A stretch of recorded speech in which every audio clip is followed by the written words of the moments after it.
Hello बच्चों। आज हम लोग 10th की फिजिक्स में विद्युत चैप्टर पढ़ेंगे। विद्युत से आप भली भांति परिचित भी हैं, आप इसे बहुत अच्छे से समझते भी होंगे। तो आइए इसमें कुछ समझते हैं कि क्या होता है विद्युत और विद्युत में क्या क्या चीज़ें हम लोगों को समझनी पड़ती हैं। तो इसमें स्टार्ट करते हैं सबसे पहले आवेश से। आवेश क्या होता है? बहुत लोगों को इस पे कन्फ्यूजन भी होता है। तो डेफिनेशन में क्लियर है, यह पदार्थ का वह गुण है, यह पदार्थ का वह गुण है जिसके कारण दूसरी वस्तु की तरफ आकर्षण अथवा प्रतिकर्षण का अनुभव करती है। तो एक चीज यहाँ पे क्लियर हो गई, यह किसी भी वस्तु की एक विशेषता होती है, या कह सकते हैं गुण होता है। इस गुण के कारण क्या होता है कि ये किसी दूसरी वस्तु की तरफ या तो आकर्षण या फिर प्रतिकर्षण का अनुभव करने लगती है। तो हम कह सकते हैं कि अब इस वस्तु में क्या हो गया, इस पदार्थ में क्या हो गया है, आवेश आ गया है। तो आई थिंक आप लोगों को समझ में आ गया होगा कि आवेश क्या होता है। अब बात करते हैं आवेश कितने प्रकार के होते हैं। तो आवेश हमारे दो प्रकार के होते हैं, धनात्मक आवेश, ऋणात्मक आवेश। अब हमें यह समझना पड़ेगा कि ये धनात्मक आवेश और ऋणात्मक आवेश कैसे बनते हैं। चलिए इसको हम समझते हैं एक उदाहरण के तौर पे। एक हमने शीट ले ली, धातु की शीट है। आप सब लोगों को पता होगा, आपने केमिस्ट्री में पढ़ा होगा कि कोई भी मेटल या कोई भी पदार्थ होता है, छोटे छोटे सूक्ष्मतम कणों से मिलकर बना होता है। बहुत ढेर सारे कण होते हैं। इन्हीं छोटे छोटे कणों को हम लोग कहते हैं अणु। अणु और अणु से भी छोटे होते हैं हमारे परमाणु। और परमाणु के अंदर की अगर हम बात करें तो क्या होता है, परमाणु में इलेक्ट्रॉन, प्रोटॉन और न्यूट्रॉन होते हैं।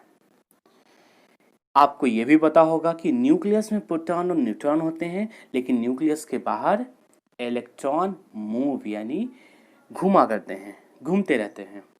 अभी होता क्या है, मान लिया इस शीट का किसी वजह से इसका तापमान बढ़ गया और ये जो इलेक्ट्रॉन होते हैं ये अनियमित गति किया करते हैं, क्योंकि टेम्परेचर अगर आपने बढ़ा दिया है तो क्या होगा, ये इलेक्ट्रॉन शीट के बाहर भी निकल जाते हैं। अब सोचिए जब शीट के बाहर निकल जाएंगे तो क्या होगा। मान लेते हैं कि कोई एक एटम था यानी परमाणु था, उससे कुछ इलेक्ट्रॉन एक्साइटेड केस में आ गए और दूसरे किसी परमाणु के ऊपर चले गए। आप लोगों को यह भी पता होगा कि किसी भी एटम में जितने भी प्रोटॉन होते हैं उतने ही इलेक्ट्रॉन होते हैं। अभी सोचिए कुछ इलेक्ट्रॉन इसके बाहर चले गए हैं तो अब यहाँ पे पॉजिटिव ज्यादा दिखेगा, क्योंकि पहले तो इक्वल थे, बट अब कुछ इलेक्ट्रॉन बाहर चले गए हैं तो पॉजिटिव ज्यादा दिखेंगे, इलेक्ट्रॉन कम। मान लेते इस वाली बॉडी पर आ गए। अब यहाँ पे तो पहले जितना पॉजिटिव था उतना निगेटिव था, यानी जितना प्रोटॉन था उतना इलेक्ट्रॉन था। अब कुछ इलेक्ट्रॉन क्योंकि बाहर से आए तो इलेक्ट्रॉन ज्यादा दिखेंगे। तो जब ऐसा कुछ होता है तो जहाँ पे पॉजिटिव यानी धनात्मक ज्यादा दिखता है यानी प्रोटॉन ज्यादा होता है, तो उस वस्तु को हम लोग कहते हैं, उस पदार्थ को कहते हैं धनात्मक आवेश। और जहाँ पे इलेक्ट्रॉन ज्यादा होते हैं उसको हम लोग कहते हैं ऋणात्मक आवेश। तो ये पता चला कि आवेश कैसे बनते हैं। अब हम लोग पढ़ेंगे आवेश के कुछ गुण यानी इनके कुछ विशेषताएं। बहुत इंपॉर्टेंट है, अगर हम इसको पढ़ लेते हैं तो हम क्वेश्चन को बहुत कॉन्फिडेंटली सॉल्व कर सकते हैं। चलिए देखते हैं इसकी प्रॉपर्टीज यानी विशेषताओं। तो आवेश के गुण में पहला जो लिखा है, समान आवेश एक दूसरे को प्रतिकर्षित करते हैं और असमान आवेश एक दूसरे को आकर्षित करते हैं। कहने का मतलब, अगर पॉजिटिव है और दूसरा भी पॉजिटिव है तो वो ये एक दूसरे को प्रतिकर्षण करेंगे। एक पॉजिटिव है दूसरा इलेक्ट्रॉन है मतलब निगेटिव है तो वो क्या करेगा, अट्रैक्ट होंगे एक दूसरे की तरफ यानी आकर्षित होते हैं। पहला गुण तो समझ में आ गया। आइए बात करते हैं नेक्स्ट, योगात्मक गुण। ये आपने मैथ्स में पढ़ा होगा। चलिए देखते हैं, जैसे कि -4 + 2 अगर करते हैं तो कितना होता है, -2। आई थिंक आप लोगों की मैथ बहुत अच्छी होगी। चलिए इसी की बात करते हैं। यहाँ पर मान लिया कोई पदार्थ था, उसके ऊपर -4 था, कहने का मतलब 4 इलेक्ट्रॉन इसके ज़्यादा हैं। अभी क्या हुआ, कुछ ऐसा हुआ कि इसके 2 इलेक्ट्रॉन बाहर निकल गए। कहने का मतलब है 2 इलेक्ट्रॉन बाहर निकले यानी 2 पॉजिटिव वैकेंट हो गए, यहाँ पे खाली पड़ गए, तो +2 हो जाएगा। अब टोटल कितना चार्ज हुआ, तो यहाँ पे मैथ्स का रूल लगाएंगे। -4 + 2 कितना होता है, -2, यानी अब टोटल चार्ज कितना हो गया, -2। और वैसे भी दिमाग लगाएं, थोड़ा सा सोचें इसके बारे में। तो पहले -4 यानी 4 इलेक्ट्रॉन थे, 2 इलेक्ट्रॉन बाहर गए यानी अब सिर्फ 2 बचे, 2 बचे तो इसका मतलब -2e चार्ज होगा। इसी को, इस तरीके के जोड़ने को ही यहाँ पे इसकी विशेषता कहलाती है योगात्मक गुण। अब बात करते हैं नेक्स्ट प्रॉपर्टी है आवेश का क्वांटीकरण। ये भी बहुत अच्छा है। तो आवेश का क्वांटीकरण, इसका क्या मतलब हो सकता है, तो इसका मतलब ये है कि किसी भी एटम से जब भी कोई इलेक्ट्रॉन निकलता है, या तो 1 निकलेगा या तो 2 निकलेगा, यानी कोई ना कोई पूर्णांक होता है। कभी भी ऐसा नहीं होता है कि आधा इलेक्ट्रॉन निकल रहा हो या 1/4 निकल रहा हो इलेक्ट्रॉन, ऐसा कभी भी नहीं होता है। तो इसी को ही हम लोग कहते हैं आवेश का क्वांटीकरण। अभी क्योंकि 1 2 3 यानी इंटीजर्स यानी पूर्णांक होगा, तो हम ये ज्ञात कर सकते हैं आसानी से कि किसी बॉडी पर कितना आवेश है। कैसे, हम इसके लिए एक फॉर्मूला बना है, Q = Ne। N है नंबर ऑफ इलेक्ट्रॉन और E मतलब एक इलेक्ट्रॉन का चार्ज। ध्यान दीजिएगा, एक इलेक्ट्रॉन का चार्ज क्या होता है, 1.6 × 10⁻⁻19। चार्ज की यूनिट होती कूलाम, इसको C से लिख सकते हैं। ये होता है कि एक इलेक्ट्रॉन का चार्ज। तो टोटल चार्ज क्या होगा किसी बॉडी पर, Q = Ne। इसी फॉर्मूले को हम लोग अच्छे से यूज भी करेंगे। लास्ट है आवेश का संरक्षण। बहुत ही आसान है ये, कि आवेश को ना ही हम उत्पन्न कर सकते हैं और ना ही नष्ट कर सकते हैं, वो एक बॉडी से दूसरी बॉडी में केवल स्थानांतरित होता है। यही होता है आवेश का संरक्षण। तो ये बात हुई आवेश के बारे में। अब हम लोग जो बात करेंगे आगे, इसका टॉपिक है विद्युत धारा। आइए पढ़ते हैं हम लोग विद्युत धारा के बारे में। चलिए, एक चीज तो हम लोगों को समझ में आ गई है कि आवेश का बहुत ज्यादा रोल है विद्युत में। थोड़ा सा अगर ध्यान से देखें तो मान लेते हैं ये है कोई पाइप, जस्ट सपोज कुछ ये इलेक्ट्रॉन मूव कर रहे हैं। विद्युत धारा की डेफिनेशन क्या कहलाती है, किसी चालक में विद्युत आवेश के प्रवाह की धारा को विद्युत धारा कहते हैं। यानी जब तक किसी चालक में विद्युत आवेश प्रवाहित होगा तभी उसके पास क्या होगी, विद्युत धारा होगी।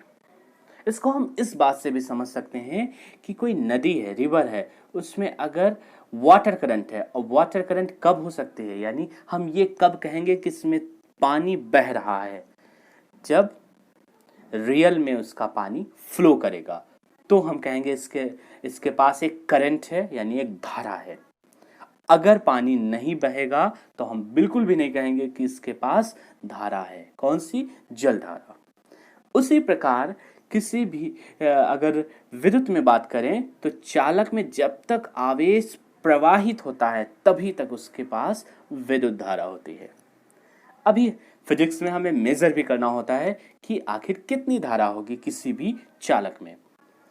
तो चलिए इसको हम ऐसे समझ सकते हैं कि ये इलेक्ट्रॉन पास हो रहे हैं।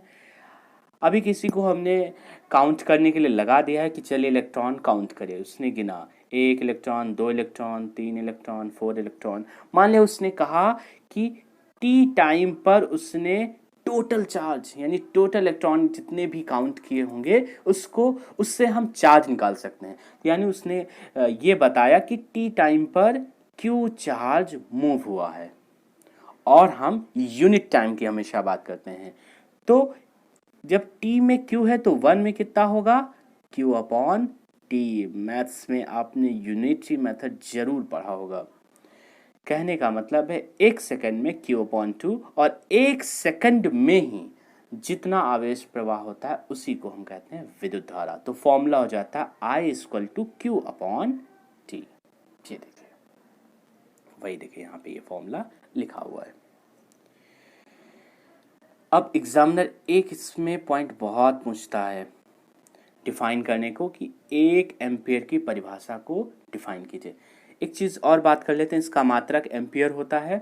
रीजन, एम्पियर नाम के साइंटिस्ट ने इसको इन्वेंट किया था। उन्हीं को रिस्पेक्ट देने के लिए हम लोग इसकी यूनिट को हम लोग कहते हैं एम्पियर। वैसे यूनिट अगर और भी बना सकते हैं, क्यू की यूनिट क्या होती है कूलाम।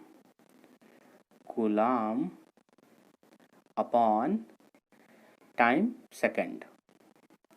तो कूलाम पर सेकंड भी अगर कहीं लिखा होगा तो वो किसकी यूनिट होगी करंट की होगी। ध्यान दीजिएगा, कभी कभी ऑब्जेक्टिव में ये क्वेश्चन पूछ लेते हैं। चलिए इंपॉर्टेंट क्वेश्चन, जो 1 एम्पियर की डेफिनेशन हम लोग कैसे बनाएंगे। तो इसकी डेफिनेशन बनाना बहुत आसान है क्योंकि हम फॉर्मूले से ही इसको बना सकते हैं।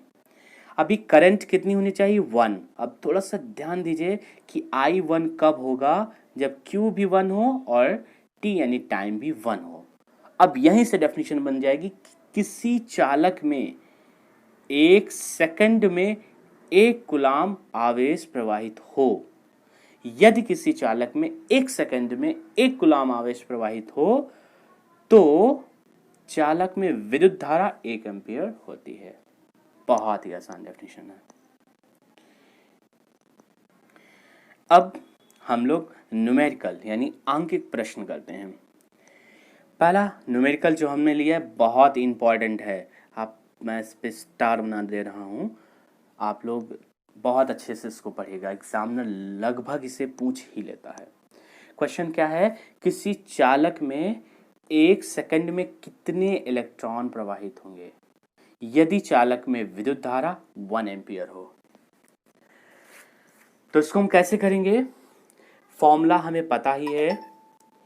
I इक्वल टू क्या होता है Q अपॉन टी होता है। और यहां पे जो गिवन डाटा यानी दिया हुआ है क्या, करंट है हमारी 1 एम्पियर यानी I equal to 1 ampere. Formula हम क्वांटाइजेशन ऑफ चार्ज यानी आवेश का क्वांटीकरण में फॉर्मूला हम लोगों ने पढ़ा था Q equal to N. So Q equal to N भी हम जानते हैं। टाइम कितना 1 सेकेंड वो भी हमने लिख लिया। अभी हम इस फॉर्मूले में वैल्यूज पुट करने वाले हैं। I हमारा 1 है तो देखिए 1 लिख दिया। Q हमारा एनी है तो एनी लिख दिया। टाइम हमारा 1 है तो 1 लिख दिया।